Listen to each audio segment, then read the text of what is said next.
Look at the world around you. Our modern cities, highways, bridges, they seem invincible. We are masters of engineering, or so we like to believe. But the reality is different.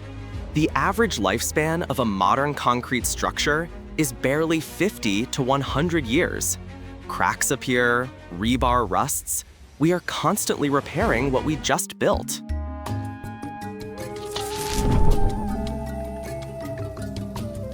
Now, look back 2,000 years. The Roman Empire. They didn't have cranes or modern chemistry, yet the Pantheon in Rome sits unreinforced. Its massive concrete dome perfect after 2 millennia.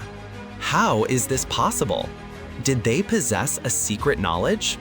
Today on Method and Myth, we are decoding the lost recipe of the liquid stone that built an empire. To understand the method, we must go to the Bay of Naples. Rome wasn't just built on hills, it was surrounded by volcanic activity. This danger became their greatest strength. Builders used a simple mix of limestone and sand, but near the town of Pozzuoli, they found a reddish dust named pozzuana. They realized this wasn't just dirt. It was a reactive powder born from fire. When mixed with lime and seawater, it didn't just dry. It underwent a chemical change, hardening into an artificial rock that could even set underwater. So why is modern concrete inferior? Modern concrete, based on Portland cement, is rigid. It gets its strength from steel reinforcement bars hidden inside. But this is its Achilles heel. When tiny cracks form, salty water seeps in. It attacks the steel. The steel rusts, expands, and blows the concrete apart from the inside out. The Romans didn't use steel. They didn't need to. Their concrete was dynamic. It was designed to interact with the sea, not fight against it. For decades, scientists were baffled. Recently, advanced imaging revealed the secret. It's all about crystals called aluminum tubermorite. Think of it like a human body healing a cut.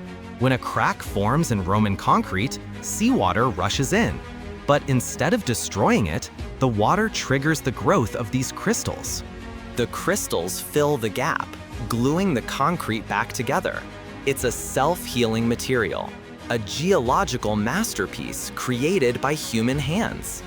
The knowledge was lost after the fall of the empire, but today we are finally decoding this blueprint.